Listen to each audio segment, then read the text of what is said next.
একা থাকা শুরু করো। এই একা থাকা মানে নিজেকে সমাজ থেকে পুরোপুরি বিচ্ছিন্ন করা নয়, বরং নিজেকে রক্ষা করার জন্য একটি নিরাপদ গণ্ডি তৈরি করা। অন্যদের কাছ থেকে আশা করা কমিয়ে দাও।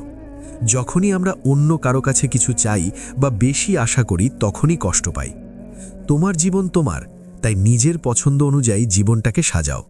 কে কি বলল বা সমাজ কি ভাবল সেটা নিয়ে চিন্তা করে লাভ নেই। যদি সমাজ ভালো হতো তবে এত সমস্যা, এত অন্যায় হতো না।